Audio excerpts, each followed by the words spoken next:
Hi, everyone, and welcome back to another episode of the Democratic Constitution podcast. I'm really excited today to be talking with Dr. Lynn Hunt, and we're going to have a wide-ranging conversation, but I think mostly focusing around her book, Inventing Human Rights: A History. So we'll get right into it. First off, Lynn, thank you so much for joining us. Well, thank you for having me.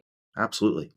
Could you please introduce yourself, your background, and then also how you became interested in the themes presented in Inventing Human Rights, which we'll get into? Okay, thanks. I'm a professor of history, French history, European history at UCLA. So I've been teaching a lot of history courses for many years, covering a wide range of things. But my real specialty is the French Revolution itself.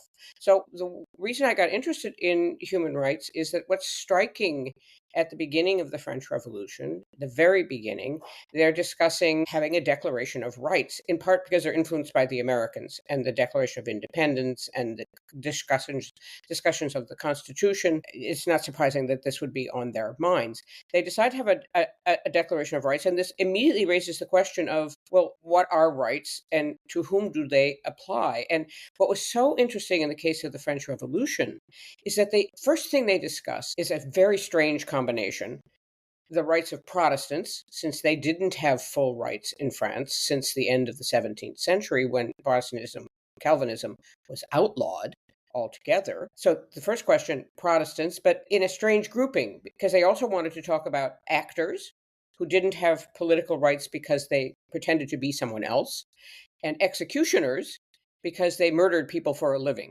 So they had it was a sort of a strange and interesting conversation, which was immediately then joined by those who wanted to know about the Jews. So if religion was not an impediment, why would it be an impediment for those people who were Jewish? So what was so interesting about the French Revolution for me was that the minute you raised the question of having a Declaration of Rights, it raised the issue of, to whom should these rights apply? Who's in the group? And the minute you say that they're basically applicable to all men, which in the 18th century meant all humans, this raised all kinds of fascinating issues, including the issue, eventually, of the rights of women. Is there a difference between universal and equal rights and then human rights as you see it? It's interesting question. So, in principle, universal and equal mean the same thing, but universal raises this, of course, fascinating issue that then follows later, which is, what about non-humans? If rights are universal, what about animals? And as we know in our time, there's much more discussion of, do animals have rights, or is it just humans?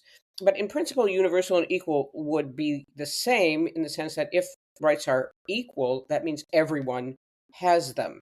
But again, universal, it does not ever anywhere in any country mean anything other than adults. In other words, children have rights, but they don't have the same rights as adults. So there's always been categories. Even when you say universal, there are, in fact, categories. Well, one of the things that's at the center of your book is how this idea of human rights becomes self-evident. So I have a little selection here that I thought I would read just briefly. You write that it's astounding that men such as Jefferson, a slave owner, and Lafayette, an aristocrat, could speak as they did of the self-evident, inalienable rights of all men. If we could understand how this came to pass, we would understand better what human rights mean to us today. So this is what you really explore in your book, but was hoping you could give us a brief outline of how human rights become self-evident. Well, in some ways a question that can't entirely be answered. What is striking is, at the end of the 18th century, you get the American Revolution, the Declaration of Independence, you get the French Revolution, the Declaration of Rights, the rights of man, they call it, the rights of man, and that's the language that's used for decades afterwards.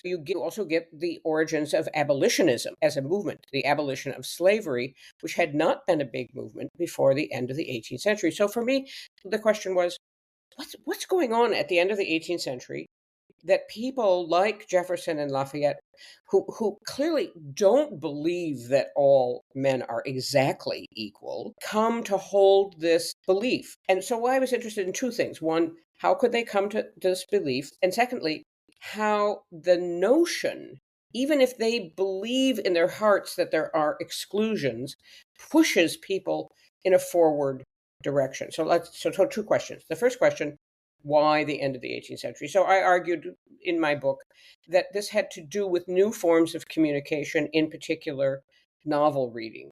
Novel reading got people to think of ordinary people like servants, like women, like African Americans, as being like them psychologically, because the novel brought that psychology to the fore. So to me, this made it possible to imagine that all people had rights. These new forms of communication. It's not just the novel, there are other forms as well. Some people would emphasize newspapers. But in other words, people are beginning to think about people in other places who are like them psychologically. So there isn't a difference between the psychology of an aristocrat and a non aristocrat, or even between a slave owner and a slave. And this is extremely important that this could be a possible idea. So both Lafayette and Jefferson, it seems to me, actually do hold to this idea, even though when pressed would say, well, not everybody can have exactly the same rights, because that would be too radical. So the second thing that I think is equally interesting is that when you have this notion that all men have rights, immediately people will say, well, does that mean me? Does it mean Protestants? Does it mean Jews? Does it mean free blacks? Because what comes up first in France is free blacks. If blacks are not slaves, then blackness is not the key element here. What is the key is freedom, and why shouldn't everybody be free in order to enjoy the same rights? So I'm really interested in the effect that these kinds of universal ideas can have that even the people who first proposed them did not see coming. They did not see the breadth of discussion that would result. And in our time, we see this continuing. It's animals. There's also different sexual orientations, different races. All the differences that we know about now then come up, and people will ask, well, if rights are universal, doesn't that mean everyone? I think this point about unintended consequences, if that's the right Mm. way of framing it, is an interesting one. I've been thinking recently about the upcoming 250th anniversary of the Declaration of Independence, and as I'll mention in a little while too, part of my interest in this question comes from my political background perspective, which is usually more left of center, and I think in that community, there's one response to the Declaration of Independence, for example, can be to see it as, oh, perhaps entirely cynical or not really worth engaging with because of who the people who wrote it were. But I think this idea of, well, people can proclaim things and then it can have ideas that go beyond anything that they could have imagined in their time is an interesting one. Well, yeah, so there has been, of course, a big critique of the notion of rights as being the foundation of liberalism, and that liberalism doesn't is unable to pay enough attention to social justice because it emphasizes too much the law, and that the law is the primary is our primary good, that we all be equal before the law, and that the law be neutral in that sense, and that doesn't lead to greater equality, for example, in and of itself. So that's an argument that is certainly well worth having, and I'm sure we will continue to have it. I'm obviously on the side of that the virtue of these universal principles is that it promotes further discussion. It doesn't shut down discussion, it promotes further discussion. Indeed, it's not clear that there would be Marxism, for example, without first the big flowering of this movement for constitutions and equality before the law, which happens really over the course of the 15th, 16th, 17th, 18th century. And Marxism sort of builds on that to say this is not enough. One, a little while, I want to return to this question of Marxism, socialism, and communism, because there's an interesting section in your book towards the end where you discuss how Marx related to some of these questions that I think is relevant. I was also curious though, what does it mean to make a declaration of rights, and what significance can such a declaration have? When do people usually make them? I think it's really important, and again, it's extremely interesting how this works in specific situations. So, for example, for the Americans, it's important to keep in mind they were declaring independence first and foremost, and rights came up as part of the sort of justification of their demand for independence. So there are declarations of independence all over the world in the modern period, and then there are also declaration of rights. For me, the the issue of declaration obviously comes up at moments of big political change, the French Revolution, for example, in which they're trying to figure out, well, if monarchy is not the basis of government, what is the basis of government? And they come up with the guarantee of rights by government is the basis of legitimacy, not monarchy. So, and similarly, after World War II, the incredible cataclysm of World War II and the foundation of the United Nations, one of the first things that the United Nations does is begin to discuss whether there shouldn't be a universal declaration of rights. Now, many people have criticized this, and you, of course, we could say it hasn't had any effect, but in fact, it gives people a reference point. It gave many, it gave many, for example, many of those people in colonized territories, that gave them a stance in which to say, you have rights, we should have rights. We should not be under the tutelage of European countries, because you've already said these rights are universal, so we should be able to have self-determination for ourselves. So declarations, I think, are very important. One is galvanizing opinion because they come at a certain moment, and that's often a moment of political change. Of course, the great history in Britain of rights has everything to do with this. Magna Carta, the Petition of Right, all the various instances in British history came out of political crises. They often do. But then they also provide a reference point once they're kind of in form, once they're formed, once they're stated. They provide a reference point. Just as this is what your podcast is about, constitutions do. Now, but the interesting thing about the US Constitution that people don't talk enough about is that none of this language of the Declaration of Independence about rights gets into the Constitution. The Constitution is really an attempt to get control of a situation that the founding fathers thought was very difficult to control, and they were not interested in providing uh, a lot of things to think about to make greater demands.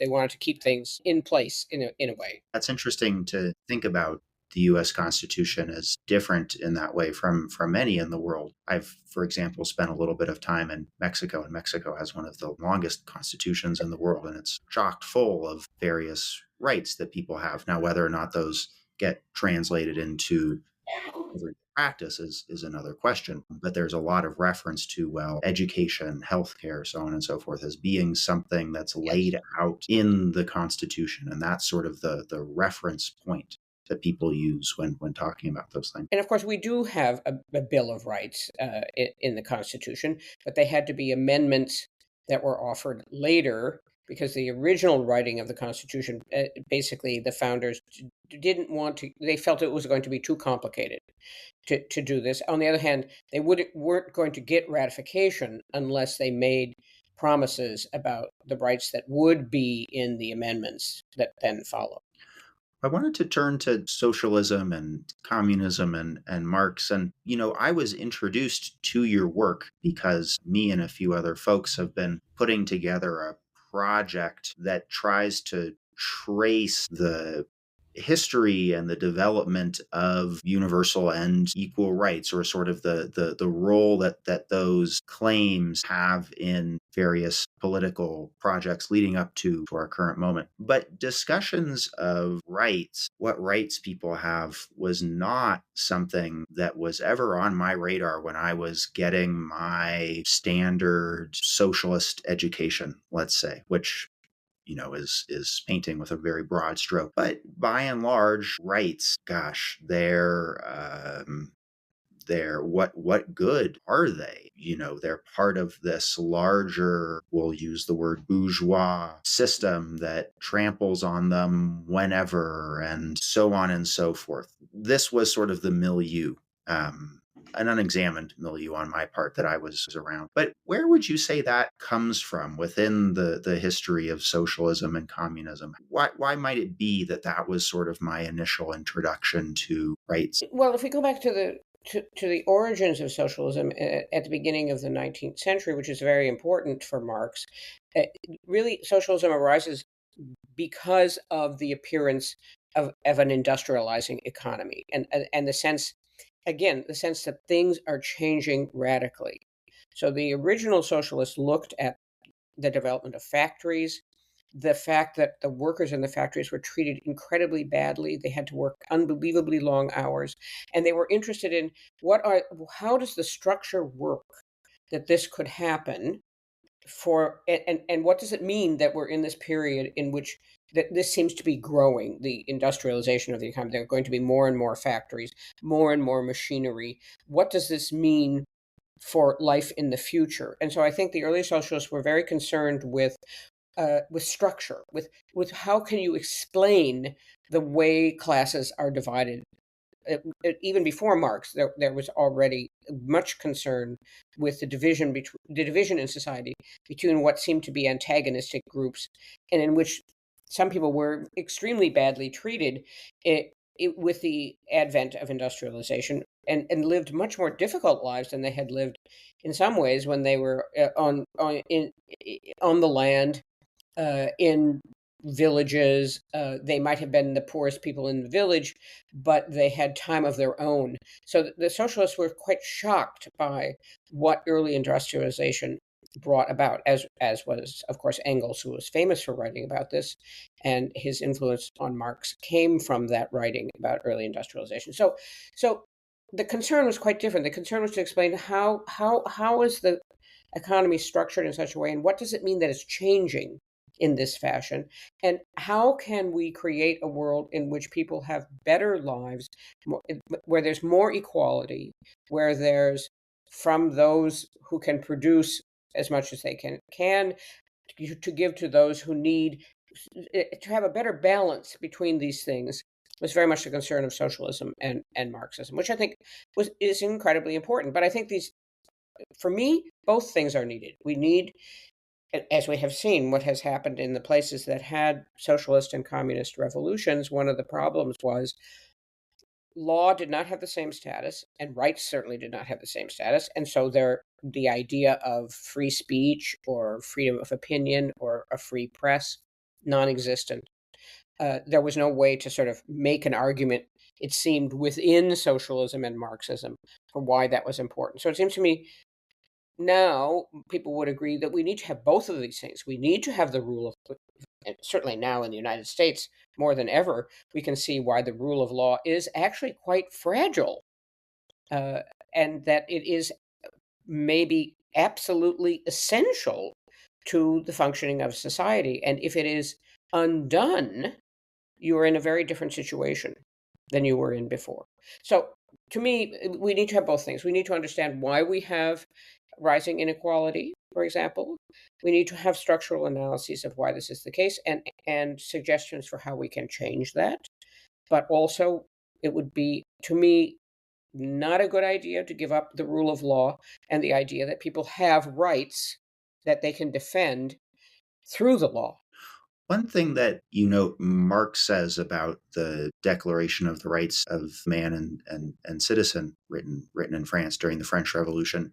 In fact, I think one of the only things he said about this question of the rights of man was to talk about these rights as individual. The idea of this sort of being my own thing that sort of walls me off from the rest of society having these rights. And I need to explore them more, but I think there are powerful critiques of that. One, I believe, comes from Stephen Lukes, who is surely not the first person to point out that with these rights, you can actually participate in society. They're sort of the way to open a door to social participation. They don't close you off. They allow you to be social in a certain way. Well, I think that's very important because we have to keep in mind, for example, abolitionism. Abolitionism was pushed, of course, not by people necessarily who were big believers in individual rights, but it was in Britain. Abolition was particularly pushed by Christian groups who made a Christian argument against slavery. In France, the argument against slavery was much more based on rights, that it was that blacks have as many rights as whites, and slavery is completely incompatible with that. Rousseau already was completely opposed to slavery. Many of the writers in the Enlightenment were opposed to slavery on the grounds that all men, meaning all humans, should be treated with a certain level of human dignity, and that this was inherent in their rights as human beings to be treated in this way. So rights, in that sense, do give groups who are excluded and marginalized a platform. So let's take the question of socialism. Many of the early supporters of socialists, some of the earlier supporters of socialists were also feminists, that is, believed in the rights of women. But the official socialist movements of the early 19th century, like, let's say, Chartism in England, basically said to women, this will come after the revolution. Though there were plenty of women's groups who were in favor, for example, of Chartism, and there were many Chartists who believed that women should have rights, the left has tended to always put that to the side in the pursuit of other forms of social justice. So it's very important for group, and this is certainly true for homosexual rights, that this would not be something that appears in most socialist and communist societies, and therefore it shows that rights can provide a platform for collective action and collective demands that themselves do change society just as much as the structures of production change society. Not in the same way, obviously, but certainly have an impact on the way society is imagined and constructed. That's interesting. Sort of gives people a space or a platform or a theoretical underpinning, perhaps, from which to fight or to Yes, struggle in a certain yes, sense. exactly. You mentioned the 1948 Declaration of Human Rights in your book. Part of that declaration, Article 21, talks about the will of the people being the basis of authority of government. Quoting here now, this will be expressed in periodic and genuine elections. Those elections shall be universal and equal in terms of suffrage, and they'll have secret vote or by equivalent free voting procedures. My critique of the US political system is that we still don't have this equal suffrage aspect. And I think that's most clear in the Senate, though I and perhaps a few other folks also like to sort of expand the universal and equal critique to include the inability to directly elect the president, an unelected federal judiciary, so on and so forth. But my question or the point is that I don't feel we live in a political system in which the vote of the majority, the true preference of the majority, can necessarily be expressed, that there are still various stopgaps, various obstacles, so on and so forth. And then in that sense, we still have yet to actually achieve a true system of universal and equal suffrage based on this Declaration of Human Rights. And I'm curious what you think about that. Is that sort of just nitpicking around a system that is otherwise positive compared to other alternatives? Is that a viable critique? And how that fits into this question of universal and equal rights, human rights, and the extent to which they exist here within the US. It's a lot. No, it's a lot, but it's obviously a crucial question. Clearly, the Electoral College, the way the Senate is composed, is not democratic, strictly speaking. We're obviously stuck with what was decided in the 18th century to keep the slave states from seceding long before the Civil War, because there were great differences about slavery already in 1776 and certainly in the 1780s when the Constitution was being written. And compromises were made so that the states would agree to be part of a union. This was already a big issue, and we're stuck with what they had to give up then to do that. This is something I'm now extremely interested in because we really don't want to have, on the other hand, a government by plebiscite. We don't want to have a referendum on every major issue. If we had a referendum on every major issue, for example, there would never have been gay rights in this country because the majority of the population would have been opposed. So the early writers in the 18th century on democracy were very good on this, especially in the United States, which is that, well, yes, you want to have the majority voice most of the time, but you don't want to have what was called the tyranny of the majority, in the sense that the majority can be wrong. So the question is how to set up a system in which you basically have majority rule, but you also have some checks on when majority rule might sort of veer off into things that we're not terribly happy with. So I think it is a little bit more complicated than just we should have direct elections of everything. I think, for example, having direct elections of the judiciary is probably not a good idea because I know in California we have many, many more direct elections than most states have, and we have to vote on all of the municipal judges in California, for example. We have to vote on the trustees of the community college I'm a professor in California. I have to, look up endorsements by the Los Angeles Times or the Democratic Party and compare them with each other in order how can I know who is qualified to be a judge? There are certain instances in which you want somebody who's actually studying the question to be making decisions. Do you see what I'm saying? So I think that it's not true that we want to have direct elections of everything. And I think actually this is one of the issues that we have not come to terms with because we're so correctly agitated about the unfairness of the Electoral College and the Senate that we don't think about, well, what would actually be the best system? So, for example, the European countries, which I think in some ways are much more democratic than ours, do not directly elect, in many cases, the chief executive. They are appointed by the party that wins the election. And I'm not sure that that is necessarily bad because again, it's somebody who has actually studied the issues and who has risen through the ranks and who has served in parliament and who therefore knows something about what is happening.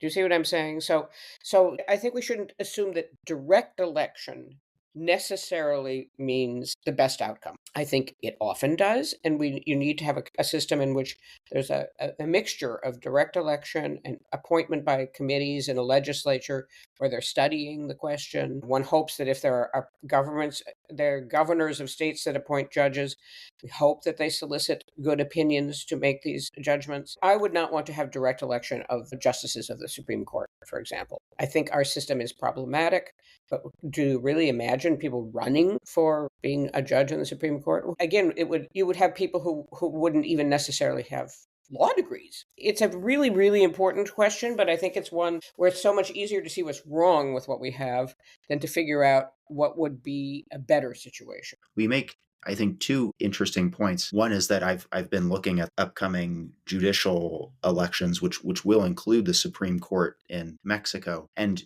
there are two things. One, there's a lot of dissatisfaction with the existing political system. And then there are also a lot of people who will say, gosh, I have this weekend to study who I'm going to vote for. So you have this severe discontent with how the existing system is put up, and then this realization of how the heck are we going to do this? Right. Well, so, given that we have a country in which 50% of the population doesn't vote, and I'm sure when it comes, for example, to voting for municipal judges in the Los Angeles area, I would bet you half of the people who do vote don't even make a choice because they don't feel qualified. So we're actually talking about an incredibly small number of people who are electing the judges. And I think that's actually a problem. So there are situations in which it's better to have directly elected representatives be designated the task of figuring out who would be good. The other thing you brought up, which I think is interesting, is that from my perspective, within a system that can deny majority opinion, So, for example, one of the things I wrote in my notes is that there's a lot of discussion around the John Lewis Voting Rights Act. Well, that's gotten filibustered at least a few times, not because the senators blocking it represent a majority of Americans. Because of how our Senate is structured, they actually represent usually fewer Americans than the senators who would support it. That being an example of how what a majority, we could say, I think, would want gets blocked. There can be then the response of saying, well, we need a system in which the majority opinion is represented. Yes, but I think what you're saying, and I think I agree, is that we need to create a system in which majority opinions can translate into law, but we still have a system based on universal and equal rights and human rights, in which a majority opinion can't simply overrule these rights that we Right. believe people have. See, this is very important because this is what I mean by the rule of law. In other words, that the law is actually above individual. You can't just change it all of a sudden. That it provides a framework in which people can argue about these things, and I think that's very important. There's no question that these things have happened, and that it's not good that a very small number of people representing a very small minority of the population can prevent something from happening. On the other hand, I think eventually things have changed over time. I'm not saying we should keep the system that we have. I am not saying that. I think we should not have the Electoral College, and the Electoral College is not nearly as bad as the Senate. The Senate is actually the bigger issue, but the issue is um, how to do it in a way that would be fair to everyone without just simply excluding basically all of the smaller states and having only the bigger states make all the decisions. That's also a problem. I wanted to close out by saying that I think we're living in a time when people are questioning just how far we've come in terms of securing basic rights, basic freedoms, things that were perhaps taken for granted or at least seen as having been accomplished. And then from that position, we can kind of keep moving forward. You wrote this book, Inventing Human Rights, a History. If I remember correctly, it was published in 2006. So it's been a little while since it came out. I'm curious how your ideas about social progress, if that's the right term to use, human rights, or any of these questions that we've really discussed or that you explore in the book have changed. It's not so much that my views have changed as much as it seems to me the current moment is in some ways very similar to what I talk about towards the end of that book, which is I talk about in the 19th century. There's this incredible moment in the late 18th century in which rights are being discussed in many different places. And then that sort of disappears in a kind of reaction against the French Revolution and against all the radicalism and against all the things that have happened. It's not that I believe that history just goes forward towards better and better things. There is a kind of push-pull. You get moments in which things happen, and then you get a reaction. 1960s, a lot of things happened, and then there was a reaction. One could argue the early 2000s, a lot of things happened, and then I think we're in a period of reaction. The reaction includes many things that are familiar from American history: racism, anti-immigration feeling, a desire for a return to so-called traditional values, family values. This has been a push-pull throughout all of American history in many ways, and throughout world history in many ways. So we'll see what happened. I don't feel that we're necessarily on a permanent downward arc. I think these things happen, and then things happen in reaction to what has happened.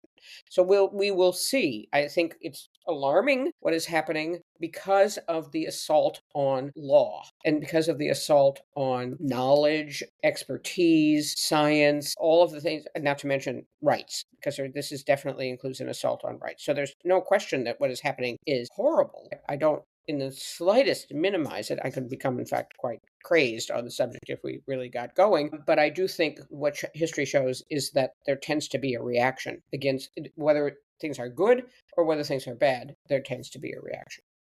Lynn, I really appreciate you coming on and talking with us. People will, of course, need to now read the book that we've been discussing and continue to explore your work. And so this is only the beginning in many ways, I hope. Well, good luck with your project. This couldn't be a more timely moment to be thinking about democracy and constitutions. I think it's on all of our minds, and keep going.